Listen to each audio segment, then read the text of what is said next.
Bienvenidos al podcast de Otras Políticas. Si no te ocupas de la política se ocupará de ti. Programa número 3. Afganistán, el fracaso de Occidente. La retirada de Afganistán por parte de Estados Unidos, anunciada por el presidente Biden en las últimas semanas, ha generado una percepción de fracaso y abandono de Occidente en este país, y también ha producido la sensación, o no tanto, de victoria del extremismo islámico. Hoy analizamos y debatimos sobre las consecuencias y las enseñanzas de la derrota de Estados Unidos y del resto de países occidentales en Afganistán. ¿Es la caída de Afganistán un síntoma de la decadencia de Occidente?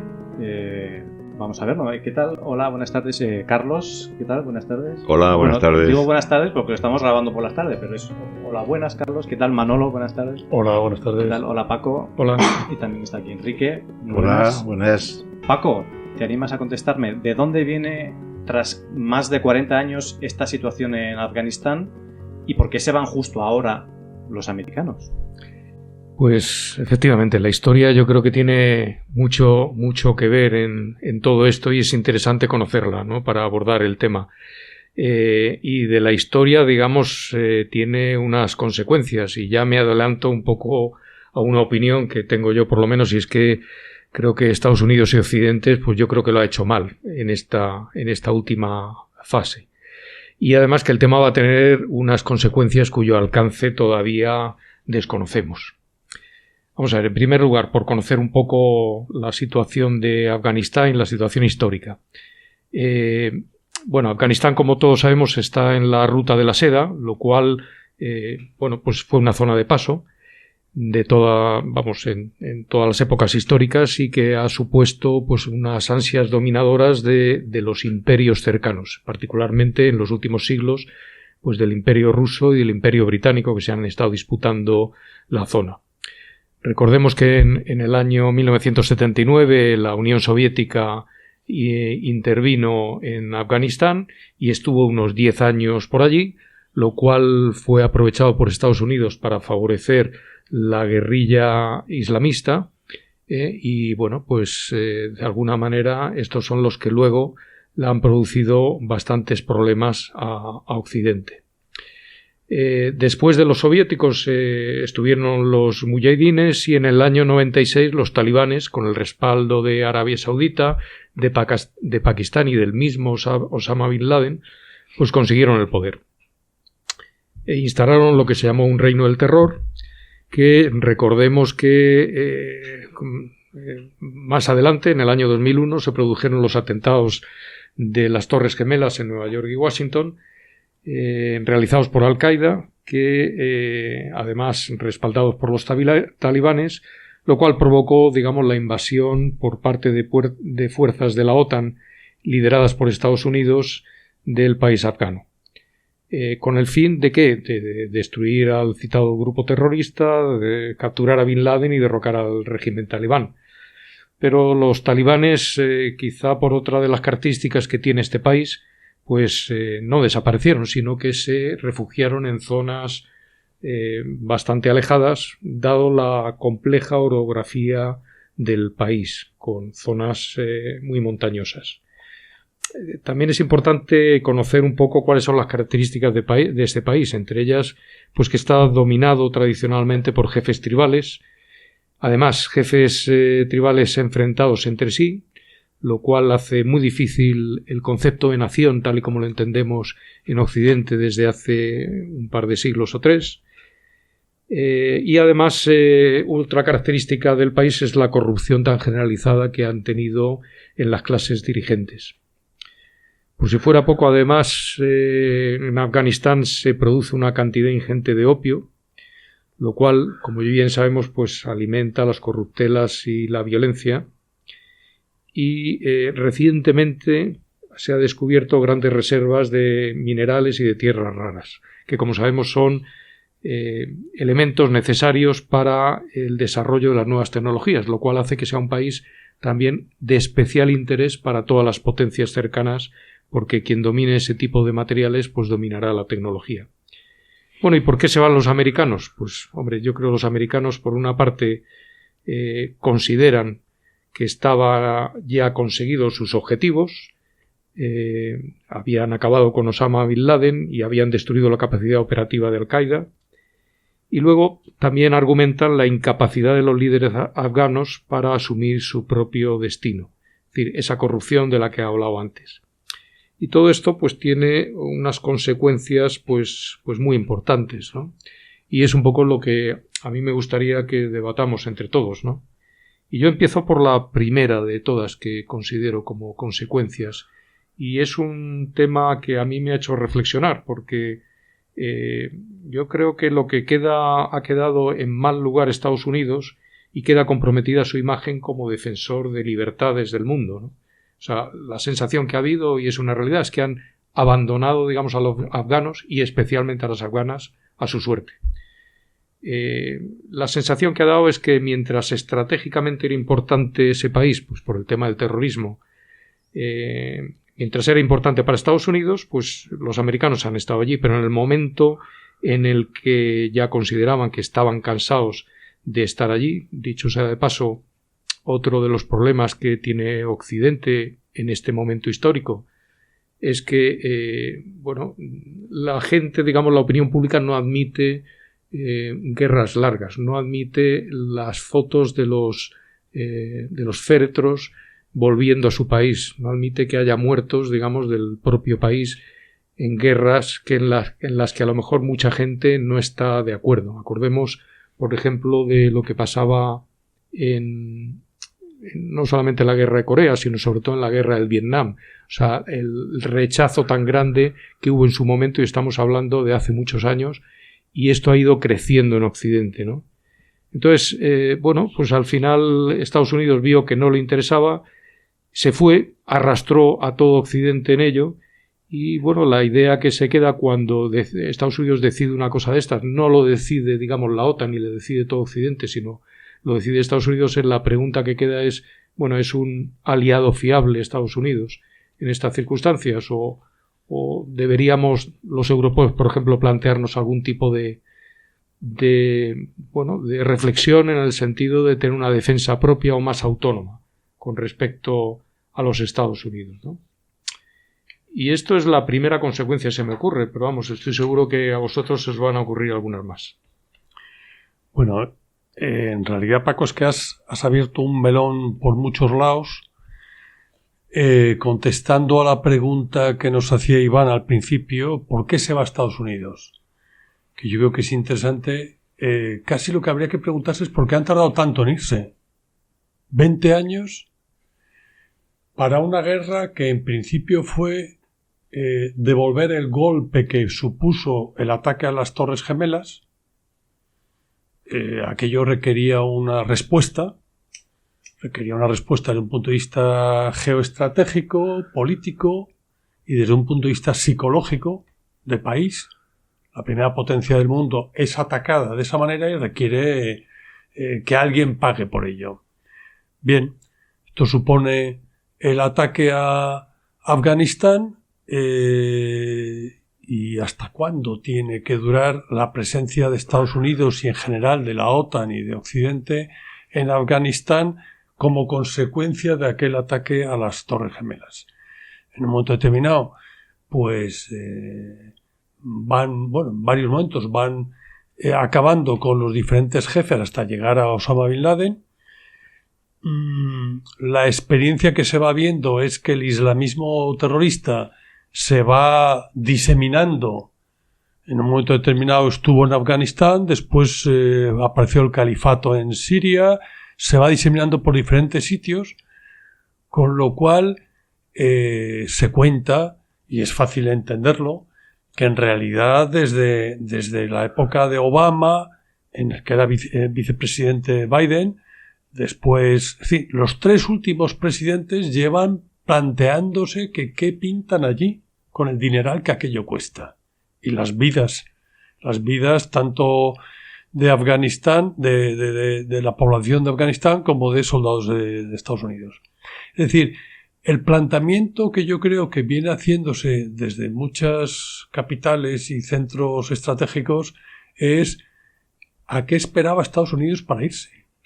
Era evidente que, digamos, la respuesta a al ataque de las Torres Gemelas se había producido, con un impacto que tampoco podía ser definitivo, puesto que en realidad el enfoque en el islamismo, en una parte del islamismo muy radicalizado, no iba a desaparecer porque cayeran unos cuantos miembros de Al-Qaeda o talibanes.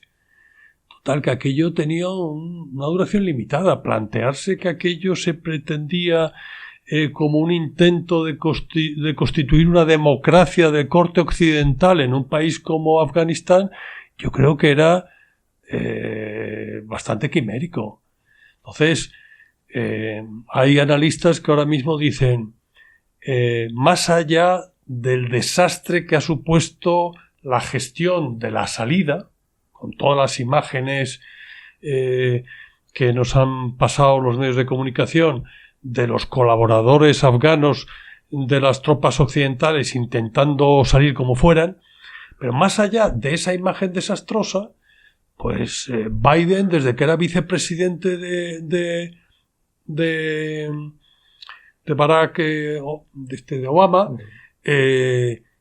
y después, pues con más motivo ahora que es presidente, venía planteando que no tenía ningún sentido que Estados Unidos gastara un dineral en mantener allí un ejército, cuando paralelamente era cada vez más claro que estaba emergiendo una auténtica potencia con la que se tenía que medir Estados Unidos, que era China.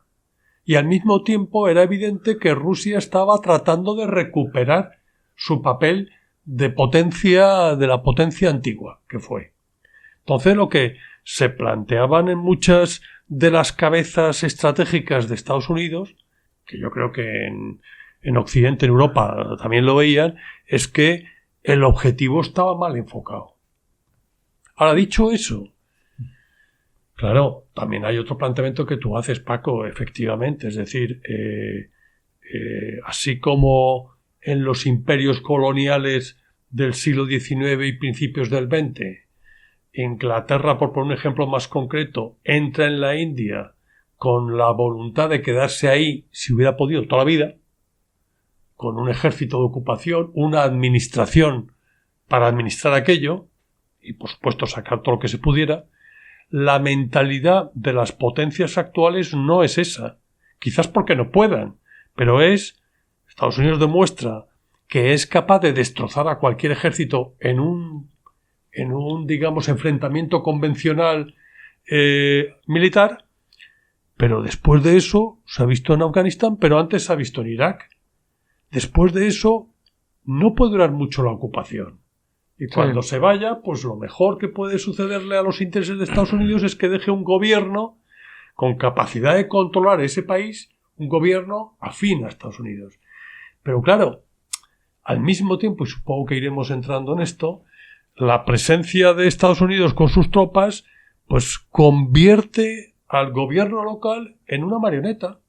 Y es difícil pretender que una marioneta, pues, tenga la credibilidad ante sus propias gentes de constituir, es decir, de crear una fortaleza institucional y militar como para poder seguir solos cuando se vaya a Estados Unidos. Yo me parece que, bueno, has tocado muchos temas, ¿no, Manolo? Y bueno, antes decías un poco la desastrosa salida de Afganistán, ¿no? A mí, fíjate, para mí eso casi ha sido una anécdota. Yo creo que me preocupa mucho más la desastrosa actuación durante 20 años que ha tenido Estados Unidos allí. Creo que eso ha sido lo otro ha sido un poco la guinda, pero bueno, yo creo que habría mucho que hablar que ello. Pero bueno, como tú bien dices, hay muchas voces en Estados Unidos que han planteado ya desde hace algún tiempo, oye, ¿por qué tenemos que estar aquí tanto tiempo, ¿no? Y eso cada vez más fuerte en Estados Unidos. Como decía, ya se empezó a producir en Vietnam y es una tendencia, y se produce en Europa. Se produjo con Irak y con otros muchos conflictos. Pero de todas maneras, fíjate que de lo que decías tiene otra vuelta, digamos, otra manera de verlo, y es que la salida de Estados Unidos de Afganistán ha dejado, digamos, el campo abierto a Rusia y a China para entrar y tener más influencia en esa zona de Asia. Es decir, de alguna manera no ha tardado yo diría que ni horas el gobierno chino en ponerse en contacto y negociar con los talibanes unas condiciones, por una parte, ventajosas desde el punto de vista comercial, porque evidentemente están interesados, por ejemplo, en el tema de las tierras raras y minerales que comentaba antes, y están interesados también en lo que llaman la nueva ruta de la seda, que es un corredor, digamos, de comunicación que evitaría a China una comunicación directa, digamos, con Occidente, con Europa concretamente, y el Oriente Medio, sin tener que pasar por, digamos, por el mar, dar, aparte de la vuelta que supone y la distancia que supone, pues son mares que están dominados por la flota estadounidense, ¿no? Eso por una parte, teniendo en cuenta también que China tiene otros intereses allí, como son el hecho de que ellos tienen sus propios terroristas islamistas o filoterroristas en su propio territorio, cercanos a Afganistán, y lo que quieren evitar es que Afganistán se convierta en un refugio de estos. Y es lo primero que le han exigido, digamos, a los talibanes, que no se convierta en ese refugio. ¿A cambio de qué? De otra serie de cosas, ¿no? Y a los rusos les pasa 3/4 de lo mismo, porque todos los países del sur de la antigua Unión Soviética también son islámicos y además con grupos terroristas islamistas. Entonces, es lo primero que han negociado. Pero lo cierto es que Estados Unidos abandona la zona y la influencia de China y Rusia, se va a ver más, ¿no? Eso es una de las consecuencias que puede tener, aunque entiendo también lo que dices, de que dice, Estados Unidos su presupuesto lo tiene que dedicar, a lo mejor a otras zonas del este asiático en las cuales puede tener más influencia. Pero la realidad a corto plazo yo creo que va a ser esa. Por no hablar del tema en general, de que, habrá que ver si Afganistán se convierte de nuevo en un refugio de terroristas o no. Porque los talibanes ahora mismo dicen que no, afirman que no va a ser así. Pero no sé hasta qué punto es fiable la palabra de los talibanes.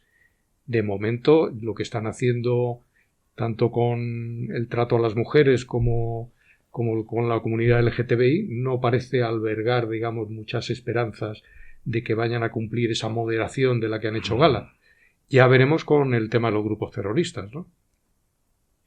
De todas maneras, Paco, si la preocupación que movió y que debía mover el haberse mantenido en Afganistán es evitar, la proliferación terrorista,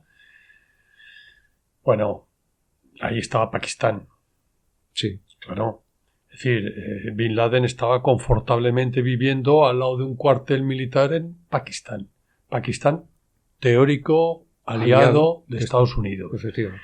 Es decir, es que el terrorismo islámico hoy no se limita a los pastunes de Afganistán o de Pakistán. Los tenemos, Europa tiene un problema serio con el yihadismo en todos los países del Sahel de África. Es decir, incluso y en la misma Europa, claro. Dentro de las propias comunidades islámicas. Es decir, un artículo reciente que se publica en el Instituto Español de Estudios Estratégicos del el comandante jefe español del aeropuerto de Kabul 2009-2010, Rubén García Servet, hace un artículo interesante, ha estado allí y dice, ojo, dos cosas que me han llamado la atención. No es verdad que el ejército afgano fuese de pacotilla, no era de primera división, pero era un ejército suficientemente preparado, armado y nutrido de soldados como para haber hecho frente perfectamente a los talibanes. ¿Qué ha pasado? Bueno, pues que ellos, como su administración y como su país en definitiva, no se han visto motivados y sencillamente han tirado la toalla desde el principio. Es decir, que hay una falta de voluntad por parte de... Él plantea que aquello es una guerra entre afganos, pero al margen de que se pueda estar de acuerdo o no con él, lo que dice claramente es, ojo, el núcleo, la raíz del problema de Afganistán no es Afganistán, es cómo se va a conciliar con un islamismo radical que forma parte de un islamismo mucho más amplio, pacífico, esto hay que decirlo, pero hay un islamismo radical que llega al terrorismo y que siente que es absolutamente incompatible, porque además es verdad que lo es, con los valores de la democracia occidental, etc. Es que yo creo que ahí está el problema, que Occidente cree que los valores de la democracia son los valores buenos, claro.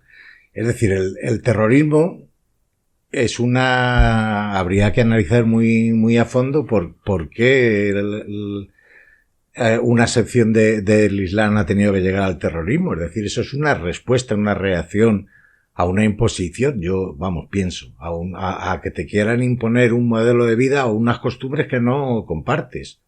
Evidentemente, un occidental nos parece una barbaridad que las niñas no puedan ir a la escuela. Y posiblemente lo sea, pero ahí a lo mejor hay un amplio grupo de personas que no le parece y lo viven como algo personal. Es decir, en las religiones no interviene la razón.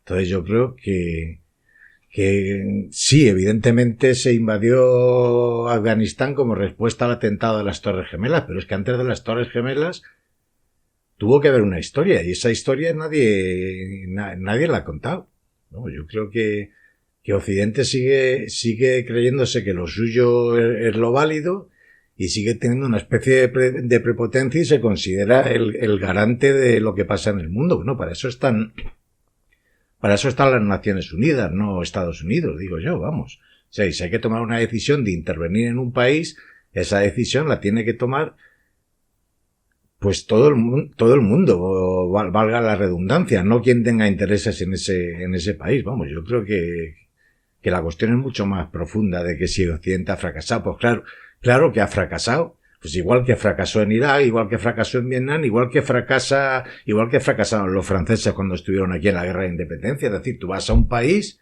que está encabronado porque estás ahí y es cuestión de tiempo, pero al final te cuesta la pasta gansa un montón de muertos y te tienes que ir. O sea, es que eso era tan evidente. Sí, yo creo que al respecto, pues no se puede hacer un análisis de lo que sucede en Afganistán segregándolo de la evolución de la geopolítica a nivel de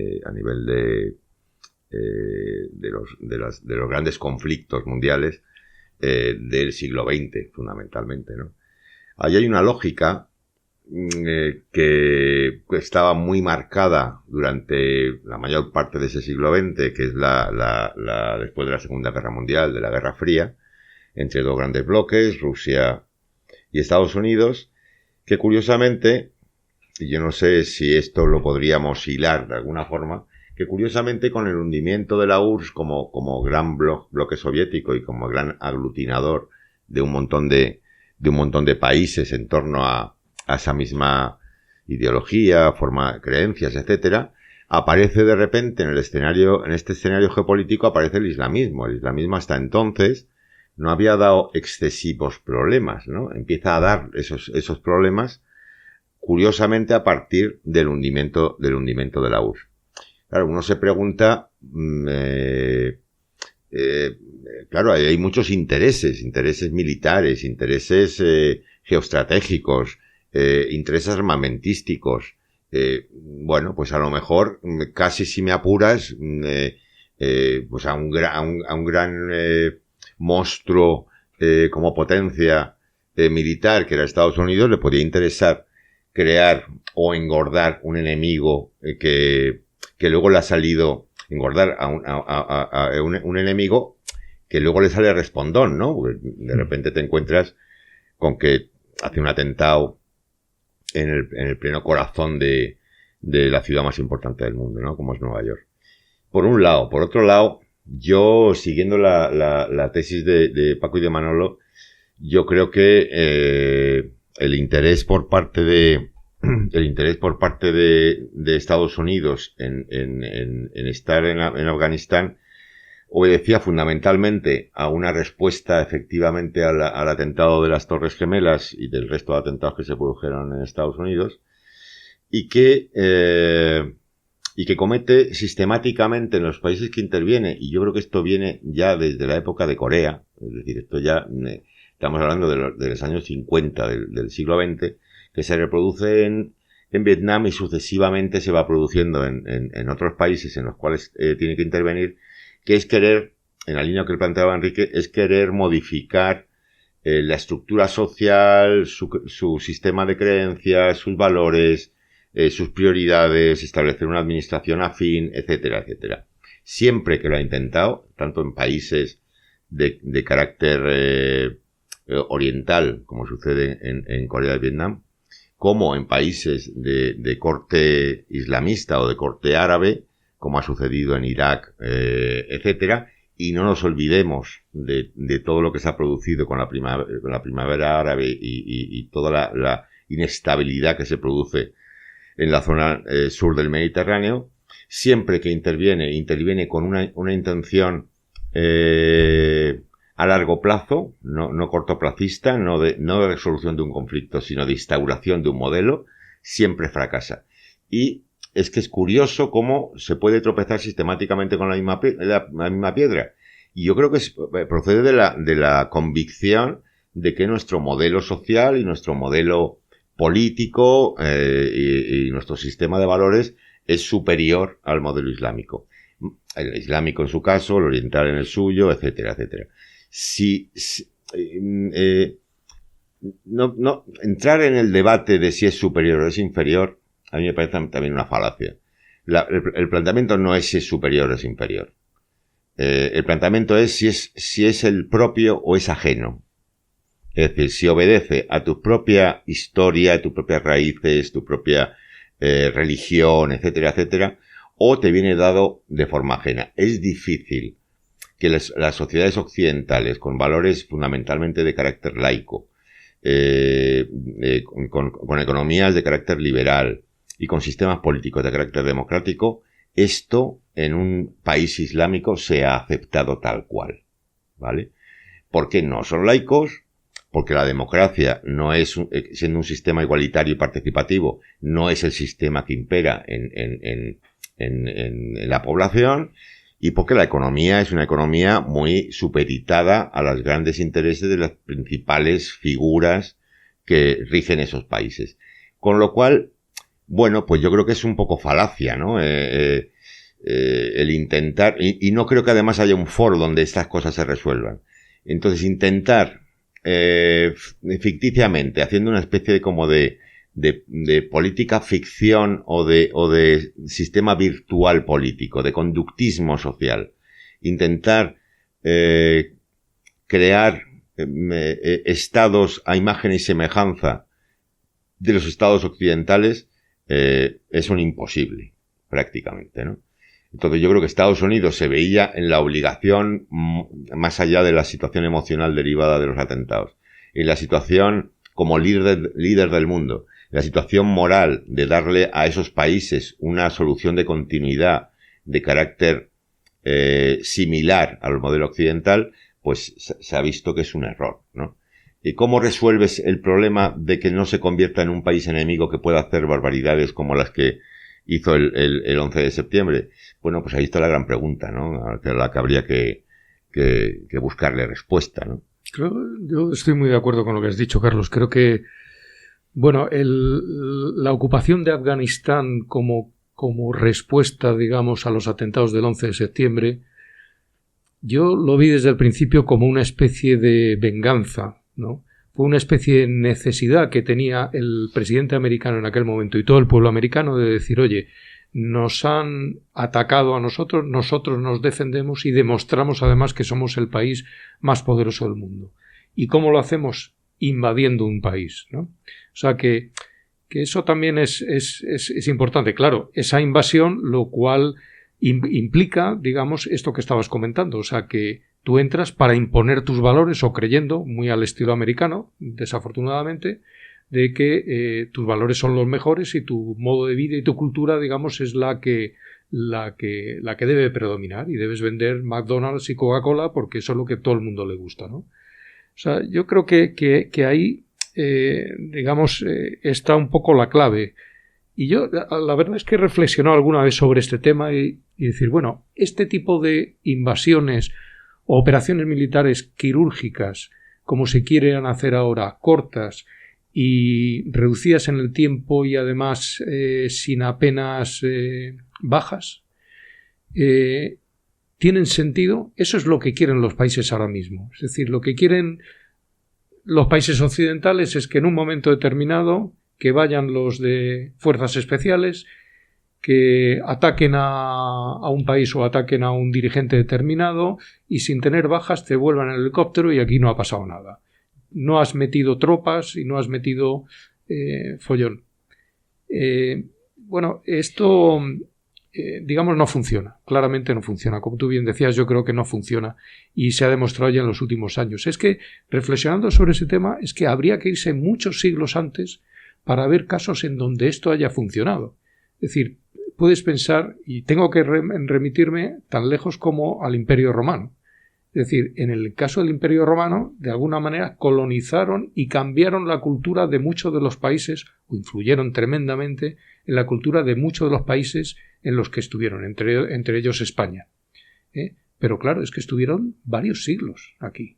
Y claro, en varios siglos te da tiempo a cambiar la mentalidad de la gente, a que la gente interiorice, digamos, esa nueva manera de hacer las cosas y esa nueva cultura, esos nuevos valores. Ahora, en estas guerras que estamos ahora mismo, que duran 1 año, duran 2 años y tal, la gente no cambia de mentalidad. El que es islamista tiene metido muy en la cabeza, digamos, una serie de valores que no acepta en el fondo estos que vienen de los países que están invadiendo. Y claro, lógicamente esto se rebota y te produce todos los problemas que está ocurriendo. Ahora que llegamos a este casi ecuador del programa de hoy, planteo una pregunta, que es el papel de Europa y de otros países de otras zonas y Naciones Unidas en todos estos conflictos en los que Estados Unidos se lanza con el estandarte de defensor de las libertades cuando en realidad son sus propios intereses lo que quiere. Pero bueno, esa no es la pregunta. La pregunta es ¿cuál es ese papel? Muchas veces son meros espectadores, a veces son perritos falderos que siguen la iniciativa de Estados Unidos y sobre todo las consecuencias para otros países más allá de Estados Unidos. Yo creo que Europa, la Unión Europea, en el contexto de relación con Estados Unidos, yo diría que casi no tenía más remedio que ponerse al lado de Estados Unidos, independientemente de que estuviera o no justificado. ¿Por qué? Porque hay que partir de la base de que, claro, desde España lo vemos pues muy lejos, pero la Unión Europea nace como solución para, cuando termina la Segunda Guerra Mundial, que Alemania Occidental permanezca y juegue activamente del lado de Europa Occidental, del lado de sus, hasta hace nada, sus vencedores.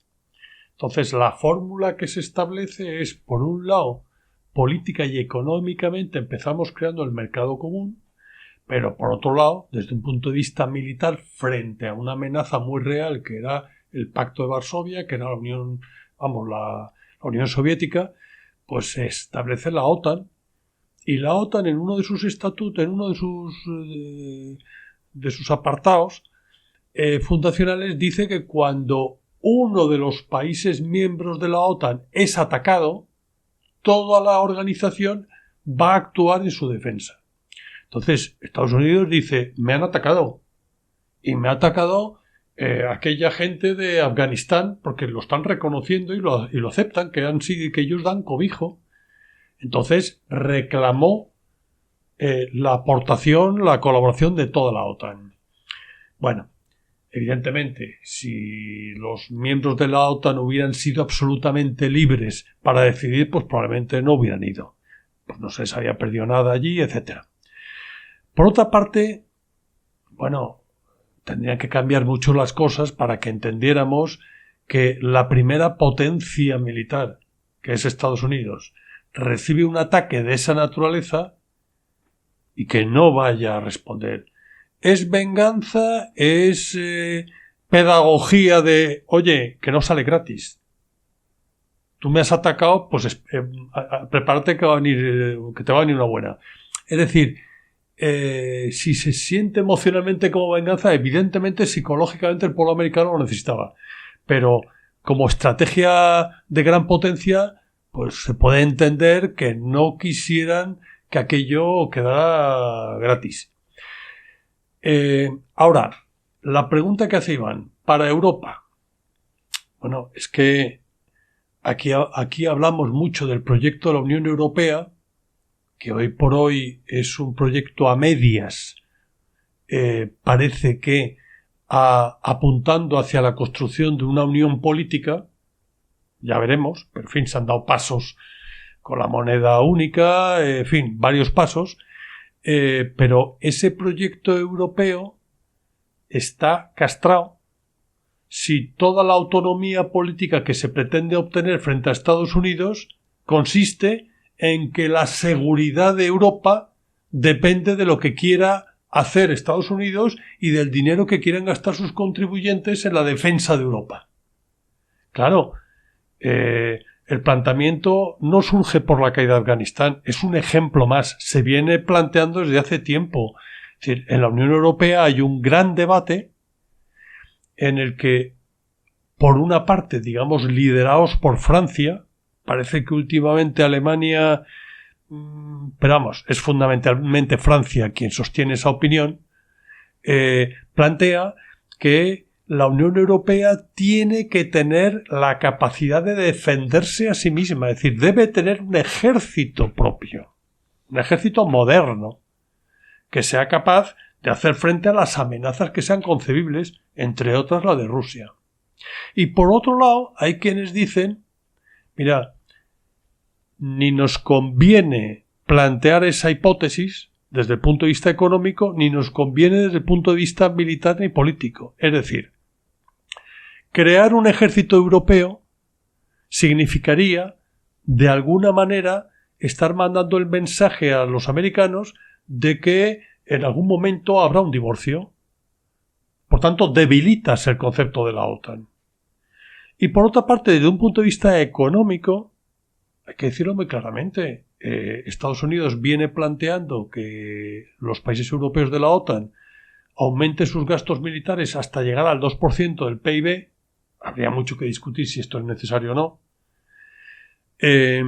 Y no se llega por una sencilla razón, porque el gasto en el que incurren los países de Europa Occidental para sostener su estado de bienestar, léase sus pensiones, su sanidad pública, su educación pública, etcétera, etcétera, el gasto para sostener, para financiar el estado de bienestar no es compatible con el gasto en el que habría que incurrir para tener un ejército europeo propio. No es compatible. Con lo cual, la pregunta que tienen que hacerse los europeos es: ¿realmente preferimos seguir dependiendo y, por tanto, tutelados por Estados Unidos como potencia, subordinados a Estados Unidos, o queremos de verdad jugar a una autonomía política y, por tanto, a una independencia de Estados Unidos? Pues entonces hay que constituirse tu propio ejército. O sea, la lectura que tiene, no Afganistán es,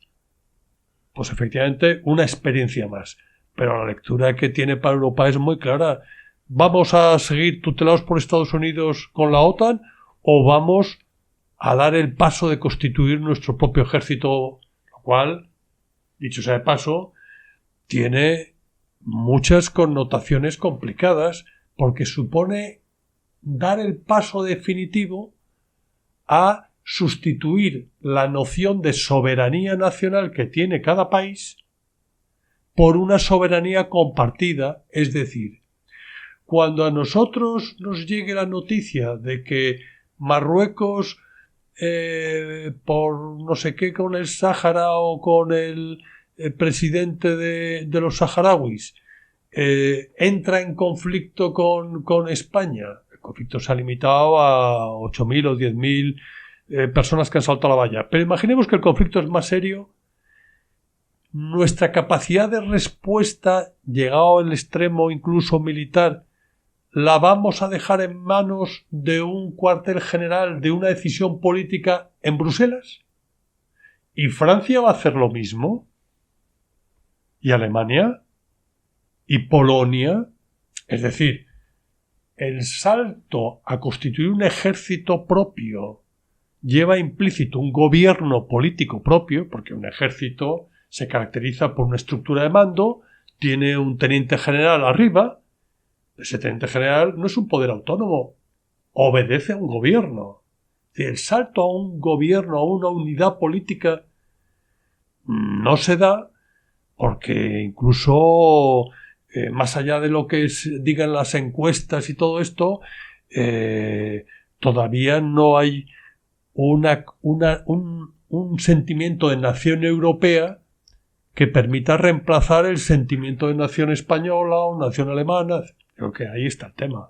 Yo creo, Manolo, que has planteado varios temas que tienen que ver un poco con las dificultades de ese ejército europeo y además yo creo que muy acertadamente. Yo quería hacer dos comentarios. Por una parte, que la imagen que ha dado Europa, digamos, en todo este conflicto ha sido un tanto penosa. Eso para empezar. O sea, ha sido un poco de seguidismo absoluto de Estados Unidos y casi como de escapar, digamos, sin tener ninguna opinión. O sea, que ahí, por una parte, ¿no? Yo creo que no ha quedado muy bien la imagen. En segundo lugar, hay otro tema que está jugando en esto y es que es la postura de Estados Unidos. Es decir, Estados Unidos está diciendo ya desde hace varios presidentes americanos que no están dispuestos a seguir cargando con el grueso de la defensa de Occidente. Entonces están exigiendo, como bien decías, unas inversiones en defensa que no estamos haciendo, pero bueno, la presión va a seguir aumentando. Y entonces todas las dificultades internas en Europa son enormes, como tú bien has dicho. Creo que no está nada claro el futuro en este sentido. Pero lo cierto es que los otros dicen que se van. O sea, que es que algo habrá que hacer. Y de hecho, pues ya, como tú bien dices, el presidente francés ya lo ha dicho claramente, son los que más lo defienden, pero Merkel también ha hecho declaraciones en ese sentido. Y los países del este de Europa son los más reacios. No sé si porque están cerca de Rusia o porque no se quieren meter en gastos, no sé exactamente por qué. Pero lo cierto es que, cada vez hay más voces que hablan del tema. Bueno, vamos a ver. Aquí, como siempre, hay verdades a medias. Estados Unidos exige a los países europeos de la OTAN que eleven sus gastos militares al 2% del PIB, España no llega ni al 1%, porque dice que ellos están sufragando más del 70% del coste de la OTAN. ¿Eso cómo se calcula? Ellos dicen, nosotros no gastamos tanto nuestro presupuesto, el presupuesto en el 2017, el presupuesto de Estados Unidos en el ejército, en sus fuerzas armadas, en su defensa, no llegaba o era prácticamente 700.000 millones de dólares. Entonces ellos decían, pues todo eso es lo que ponemos para la OTAN. Pero claro, a eso un organismo, un think tank de tanto prestigio como el Instituto Internacional de Estudios Estratégicos, que se considera, digamos, el organismo independiente con sede en Londres más prestigioso en temas militares, pues estima que la aportación real de Estados Unidos en la OTAN es de 30.700 millones de dólares, en cambio la de los europeos llega a 240.000.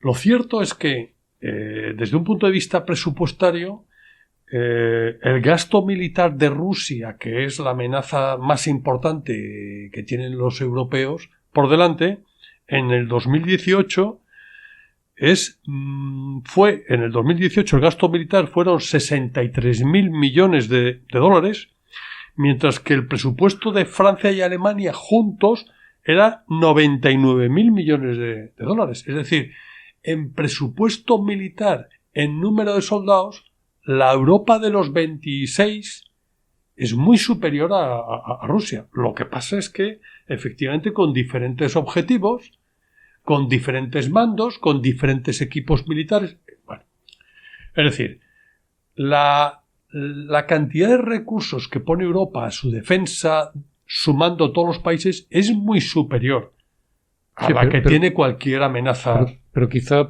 precisamente lo que acabas de decir, menos eficiente Sí. por esa diversidad de equipos, esa diversidad de mando, esa falta de coordinación, esa falta de política de defensa común. Claro. O sea, por ahí es donde entiendo que Claro. se pueden ir dando pasos, ¿no?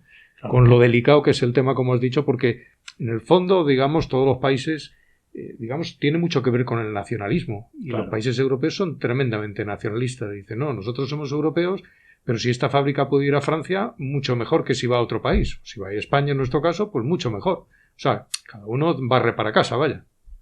Sí, tiene más que ver el ejemplo reciente.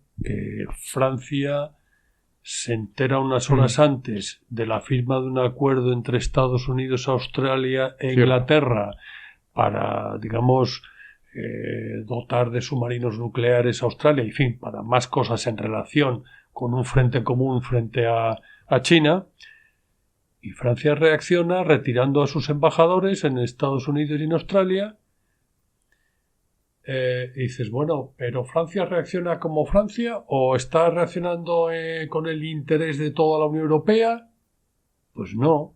Es un ejemplo más claro de que no hay una política exterior común con una escala de prioridades compartida que diga, por esto y por esto y por esto retiraríamos los embajadores. Que a lo mejor lo que a Francia le parece clarísimo que justifica esa medida, a Alemania o a España no digamos ya a Polonia. Entonces hace falta una política exterior común, pero no así, digamos, consensuada en una reunión, sino construida con todas sus raíces, que inspire la política no solamente comercial, sino también, llegado el caso militar, etcétera, etcétera. Es decir, nos falta mucho para construir esa Europa política.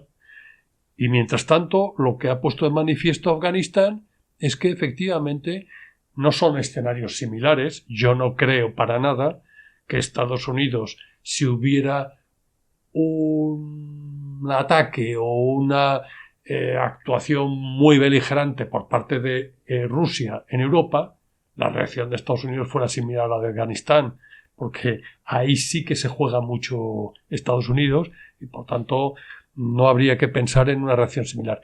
Pero es verdad que cuando ves a Estados Unidos salir así, pues efectivamente en Europa dicen, oye, nosotros no tenemos la llave de nuestra propia defensa. Eso es cierto. Si no tenéis más puntos que queráis debatir, planteo una pregunta como cierre. ¿Se podían haber evitado, o mejor dicho, se podían haber hecho las cosas de otra forma por parte de cualquiera de los personajes del conflicto? Pues sí. Bueno, Paco, en un artículo reciente que ha publicado en el blog de Otras Políticas, un artículo muy interesante sobre este tema, pues acaba planteando esta cuestión. Bueno, yo creo que se pueden hacer de otra manera, por supuesto. Es verdad que ante un ataque como el de las Torres Gemelas era difícil, cualquier presidente de Estados Unidos hubiera tenido que reaccionar con un ataque a Afganistán más corto, más breve. Desde luego 20 años yo creo que no se justificaba. Pero en cualquier caso sí que es cierto que no es solo Afganistán, sino el conjunto de los países de renta baja, tenemos toda África ahí, y por supuesto buena parte de Asia, probablemente una política exterior mucho más basada en el desarrollo comercial conjunto, en el apoyar el desarrollo de todos estos países, sería mucho más efectiva que la de la amenaza militar, ¿no? Es decir, concretamente China es verdad que barre para sus intereses, pero la política exterior de China, salvo algunos temas dentro de su propia área inmediata, en África la política de China es una política de win-win, es decir, que sirva al interés de los países africanos y al suyo propio. Bueno, pues yo creo que de hecho la Unión Europea, que es el principal donante en cooperación de ayuda al desarrollo del mundo, pues el hecho de no tener unas fuerzas militares le obliga a jugar mucho con lo que llama el soft power, es decir, la ayuda, esto a la cooperación al desarrollo, los intercambios comerciales, etcétera, etcétera, por ahí tratando de ayudar al desarrollo de otros países. Yo creo que hay todo un campo mucho más interesante que el de la amenaza militar. En fin, sin decir, reconociendo que la fuerza militar puede llegar en algunos momentos a tener que ser necesaria, pero como eje de una política exterior me parece mucho más interesante la ayuda al desarrollo de otros países, claro. Carlos. Sí, bueno, yo creo que se pueden hacer las cosas mejor siempre, ¿no? En cualquier caso. Tanto el papel de Europa, de súbdito de los Estados Unidos, como las viejas estructuras de la OTAN que obedecen una lógica ya pasada de la Guerra Fría, etcétera, etcétera. Yo solamente poner otra vez el acento en el tema de que no es tan sencillo entrar en un país e imponer un modelo. Y no solamente invadir un país, sino incluso establecer reglas de cooperación en sí mismo tiene sus dificultades. ¿Por qué? Porque, bueno, Paco mencionaba antes el ejemplo del Imperio Romano. No hay posibilidad de crear en esta torre de Babel que es el mundo, de crear unas alianzas sostenidas, eficientes y prácticas entre culturas de diversa estructura sin que haya en el fondo una cierta afinidad religiosa. En el fondo parece que estamos lejos de este planteamiento porque las sociedades occidentales son sociedades evolucionadas desde la modernidad hacia parámetros de tipo laicista. En el fondo no creemos esto, pero las sociedades occidentales son claramente de cosmogonías católicas, claramente, en sus diferentes variantes, cristianas, en sus diferentes variantes, la católica, la protestante, la calvinista, etcétera, y no digamos la americana también, ¿no? Con lo cual estamos imponiendo un modelo de carácter cristiano a una sociedad islámica, ¿no?